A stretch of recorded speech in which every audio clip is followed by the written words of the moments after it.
So that he gets a question answered. Okay.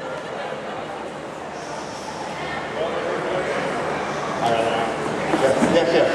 Hello, I'm Justin from Texas. From Texas? Yes. Welcome. Thank you. Just wanted to know, after the filming Twin Peaks, have you ever had any like dreams about working on the show after the fact? Or maybe you were in character or something like that. Or Dreams? Yeah, maybe you thought you were working on the show still, maybe during making it or after. That's interesting. You should bring that up because yes, I have. I have had dreams about working on the show still, and I don't think I can really get into them because I don't know. They were strange. They were very strange. Not bad, but strange. And have you had dreams? Nightmares. Yeah, well, I can understand that. What about you, Lenny? Have you had dreams? No, I haven't, thank God.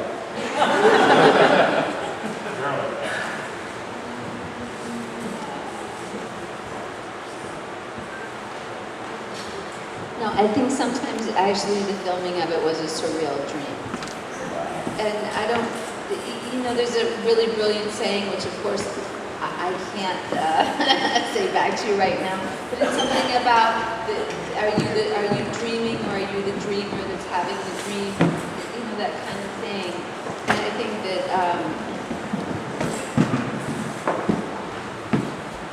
sometimes doing it there, you were scratching so much beyond the surface into some deep stuff that maybe you weren't even aware of it. And it felt like a dream sometimes, actually.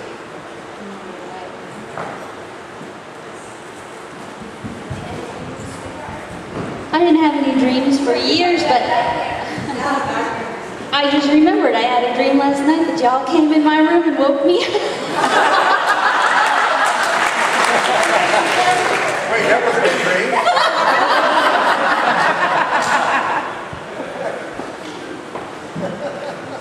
And Jan, what about you? Yeah.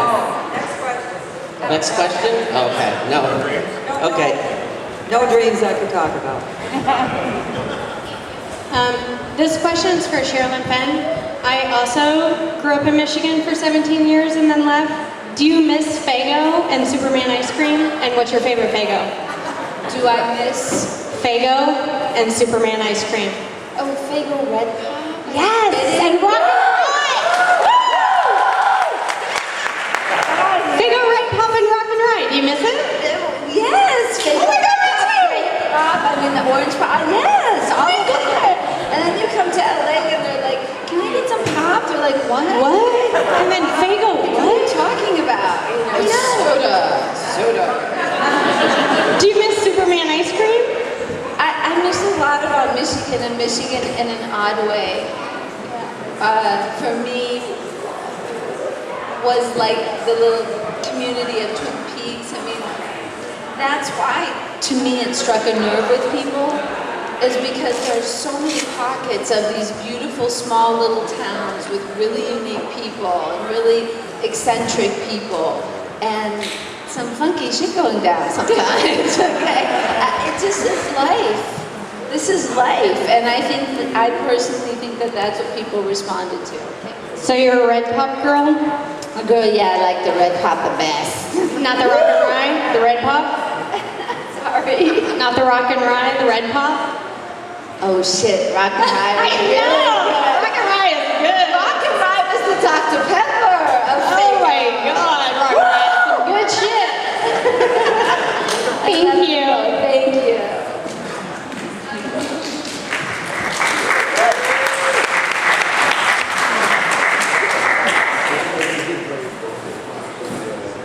Okay, headed over here. David Klein, I see you with your hand up.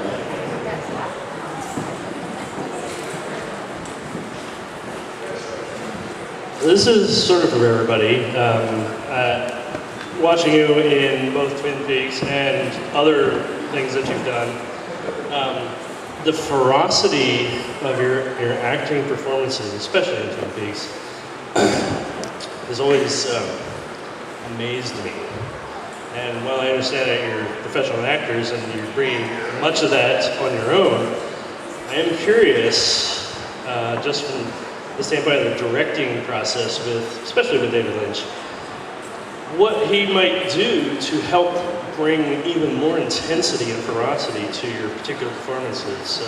Any of you, I mean, you know, Jan, your brief scenes, you were just always very intense, you know, and Sheryl, I can't take my eyes off you when you're acting, you know, in anything, you know, just the ferocity, intensity you bring to it. So I'm curious what any of you might have experiences with David sort of punching you up to that next level of beyond just intense acting. Does that make sense? Yeah, thank you. It's a great question. For me personally, the first thing is how safe do I feel with this director?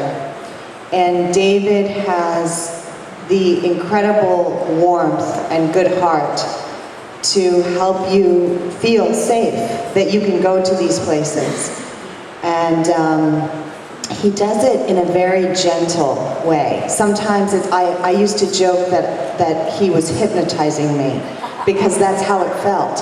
That he would just we'd have this thing, especially on Fire Walk with Me, before a scene, if I felt that I needed a little bit of help, I would say, David, can we do our walk and talk?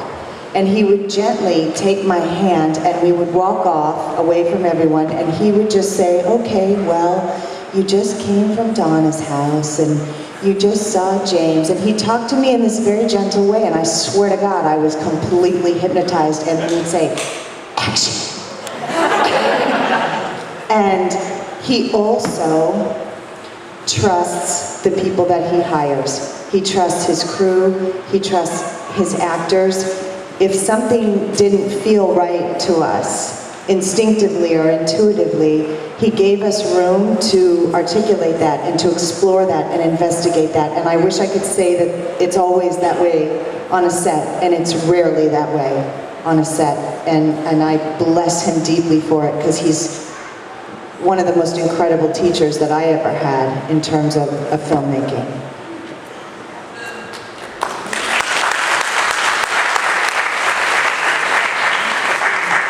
Yes, I echo what Sheryl just said. I know that the first time when I was working with him, and he said, what do you think you should say? And I thought he was, you know, throwing me this trick question to make me look stupid or something. And I thought, you know, here's David Lynch asking me, what do I think I should say in the scene? But that's right, he would talk with you. And so that, and I know the last show that I did when I came back, I was on hold in a hotel room for a couple of days, and there was no script. And I didn't know what I was going to do. And I was really worried about this, because I knew it was the last show. And when I got there, he said the same thing. What do you think you should do? And so it was a very cooperative, safe environment. And sometimes when you go with other directors, you feel sort of this pressure. They're pushing and they want something, and so you give them technique that you learn, not really go to the depth of a character.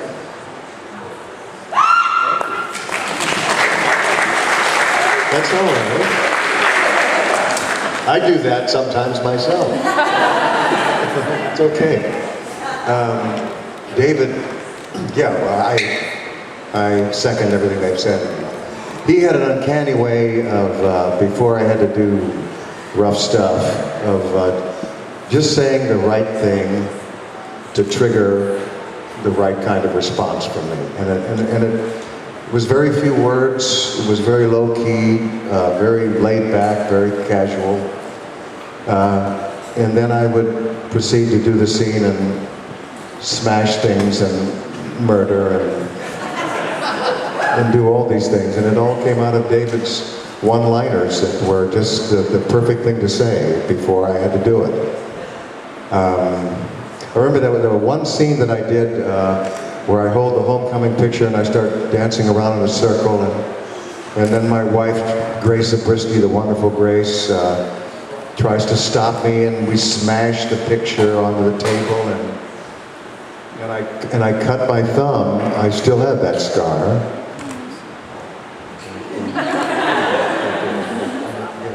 Yeah. And I bled on her homecoming picture, and just David just thought that was the greatest thing, that I actually bled for him in that scene. And that's a little something that people don't know about, so I'm telling you for the first time. And then I took that blood and I started smearing it around all over her pretty face, as I remember. And then it went off into some other place, and then I think he yelled cut and we stopped filming. That's what I think happened. But he was just a master at saying just the right thing to trigger the response from you. I don't know how he does it. He's just a magician that way.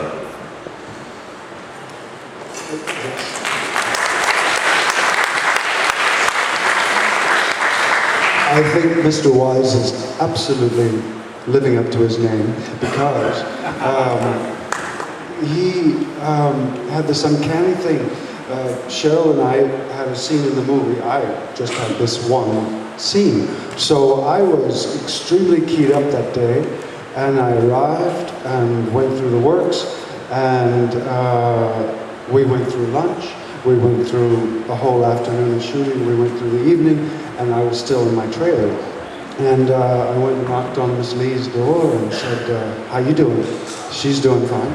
But she's working too, but we're keeping it on, I'm keeping it on this, it's called simmer on an oven.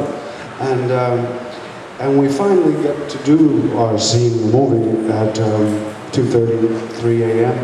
And Mr. Lynch screams at Deepak, his AD, and says, Deepak, how could you schedule the most important scene in the movie at 3 a.m.? And reamed him out.